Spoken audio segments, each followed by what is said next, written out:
ፍቅረኛሽ ታማኝ ነው ወይንስ አይደለም? እንዴት ማረጋገጥ እንደምትችይ በዚህ ቪዲዮ በደንብ እነግርሻለሁ። ፍቅረኛሽ ከ10 ስንት የሚያገኝ ይመስልሻል? ከ5 በላይ የሚያገኝ ከሆነ እሰየው፣ ፍቅረኛሽ በጣም ታማኝ ነው። ከ5 በታች ካገኘ ግን ማስተካከል ያለበትን ነገር ይህንን ቪዲዮ በመላክ ራሱ ላይ እንዲሰራ ማድረግ አለብሽ። ታማኝነት ለራስ ነው ይባል የለ። አንደኛና የመጀመሪያው የፈለግሽውን ያክል ረጅም ሰዓት ብታወሪው ምንም ሳይሰላች የሚያዳምጥሽ ከሆነ ለአንቺና ለአንቺ ብቻ ቦታና ጊዜ እንደሚሰጥ ትልቅ ማሳያ ነው። ምንም ረጅም ወሬ ለጓደኛሽ ራሱ ብትነግሪያት ጠጭ በእናትሽ በቃ ወሬ ቀይር የምትለውን ወሬ ምንም ሳይታክት ጆሮ ሰጥቶሽ የሚያዳምጥሽ ከሆነ በጣም ታማኝና እውነተኛ አፍቃሪ መሆኑን ማሳያ ነው።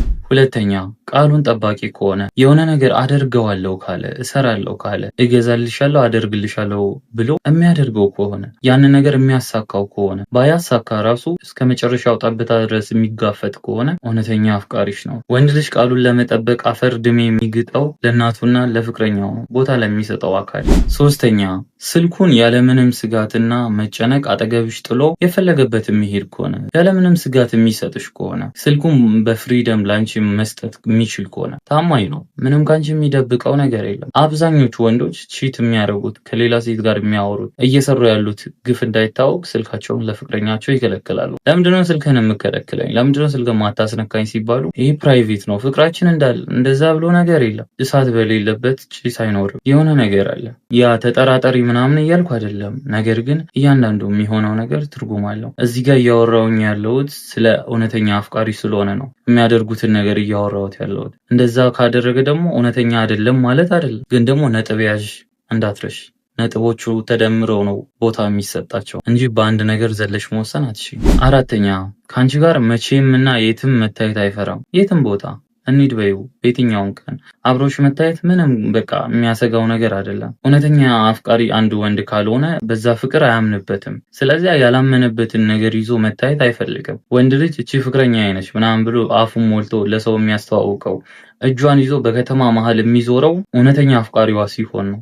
ካለበለዚያ ያንን ማድረግ አይችልም። ለምን? እውነተኛ አፍቃሪ ካልሆነ ሌላ ቦታ እየሰራ ያለው ስራ አለ። ያ ስራ መንገድ ላይ አደባባይ ላይ እንዳይጋለጥበት ስለሚፈራ ድብቅ ነው የሚያደርገው። አምስተኛ መቼም ይሁን የትም በፈለግሽው ሰዓት አጠገብሽ ነው። እፈልግሃለሁ ካልሽው አጠገብሽ አለ። ታስፈልገኛለህ ከፋኝ ስትይ ሮጦ ይመጣል። አንቺ እሱን ፈልጊው እንጂ መምጣት ባይችል ራሱ በስልክ ካለሽበት ስሜት ጎትቶ ያወጣሻል። ፈልገሽው አተሽው አታውቂም። በቃ ከፋኝ የሚል ቴክስት ብቻ ላኪለት። 10 ነው የሚደውለው። በቴክስት ነው የሚያጨናንቅሽ። ቮይስ እየላከ ስሜትሽን ለማከም የከፋሽን ነገር ምንም እንዳልሆነ ለማሳየት የቻለውን በሙሉ ያደርጋል። ስድስተኛ ድንበርሽን በደንብ ያከብራል። አታርግተው፣ አልወድም፣ እረፍ ያልሽውን እያንዳንዱን ነገር ድጋሚ ሲያደርግ አታዩ። ታይ ብለሽዋል፣ ትቶታል። አታርጋልሽው፣ አያደርግም። ራቅ ካልሽው ጓደኛም ይሁን ይርቃል። ተው ያልሽውን ነገር ለመተው ሰበብ አይደረድርም። ይሄ ወንድ አለ ህይወትሽ ውስጥ ጥሩ ባል አግኝተሻል። ሰባተኛ የጥረት ሰው እንጂ የሰበብ ሰው አይደለም። ለምሳሌ አሁን እንገናኝ ብትዩ 10 ሰዓት እንገናኛለን ከተባባላችሁ ስራ ባይመቸው ራሱ አርፍዶ 11 ሰዓት ይመጣል። 12 ሰዓት እንደምንም ተጋፍቶ ይመጣል እንጂ ሰዓት አለፈ ብዬ እኮ ተውኩት አይልም። መቼም ቢሆን ይጥራል። በቃ በቻለው አቅም እስከሚችለው ድረስ። የምክንያት ሰው ሲሆን እንደዛ ነው የሚያደርገው። አሁን የቀጠሮ ሰዓት አልፏል በቃ ይቅር ነው ምናምን የሚለው። የጥረት ሰው ሲሆን ሰዓቱ አልፏል ግን አርፍጄም ቢሆን ልድረስ ብሎ ይመጣል። ቢያረፍድም ይመጣል። የጥረት ሰው። ስምንተኛ ነገሮችን በደንብ ያስረዳሻል። ለምሳሌ ረጅም ሰዓት ደውለሽ ካጣሽው ልክ ከጠፋበት ቦታ ሲመለስ ወዲያው ነገሮችን ያስረዳሻል። ጠፋሁብሽ አይደል? ይቅርታ፣ እንደዚህ ተፈጥሮ እኮ እንዲያረኩ ነበረ፣ ሳልነግርሽ ጠፋሁ፣ እንደዚህ ሳረግ ነበር፣ አሁን ጨረስኩኝ። ነገሮችን ቶሎ ቶሎ ይነግርሻል፣ ያስረዳሻል። እንዲህ ስሰራ ነበር፣ ይሄን ሳረግ ነበር፣ እዚህ ቦታ ነበርኩኝ። አያይዞም ይቅርታ ይጠይቅሻል። ነገሮችን በዛ ልክ ያስረዳል። በቃ ግድ ይሰጠዋል።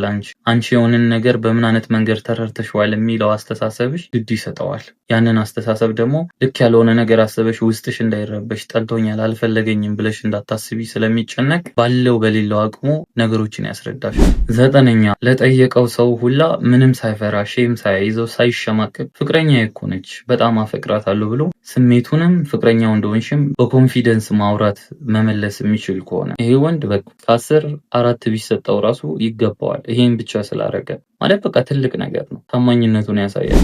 10ኛ ኦንላይን ስታወሩ ለምሳሌ ኢንስታግራም፣ ዋትስአፕ፣ ቴሌግራም፣ ኢሞ እያንዳንዱ ሶሻል ሚዲያ ቲክቶክም ሊሆን ይችላል ስትጻጻፉ ከአንቺ ጋር ሲጻጻፍ በጣም በፍጥነት ቴክስት የሚመልስ ከሆነ ኖርማል ቴክስትም ኤስኤምኤስም ሊሆን ይችላል ስትጽፊለት ወዲያው አክቲቭ ከሆነ ላንቺ ወዲያው እንደጻፍሽ ወዲያው አይቶ ወዲያው የሚመልስ ከሆነ በጣም ቀልጣፋ ከሆነ አንቺ ጋር በጣም አክቲቭ ከሆነ ይሄ ሰውዬ በጣም ቦታ ሰጥቶሻል። እውነተኛ ፍቅሩንም እዛው ላይ ማየት ትችላለሽ። የሚጠባበቀው ያንቺን ቴክስት ነው። የሚጠባበቀው አንቺን ነው። ፍቅረኛሽ ስንት አገኘ? ኮሜንት ላይ ማስቀመጥ እንዳትረሽ፣ ሌሎቹ ይማሩበት። እዚህ ድረስ ስላዳመጣችሁኝ በጣም አመሰግናለሁ። ሰሞኑን የምለቃቸው ቪዲዮዎች እየታዩ አይደለም። እገዛችሁ ሳያስፈልገኝ አይቀርም። አካውንቴን ኮፒ ሊንክ አድርጉልኝ። ይህንን ቪዲዮ ደግሞ በደንብ ሼር አድርጉት። ወዳችኋለሁ።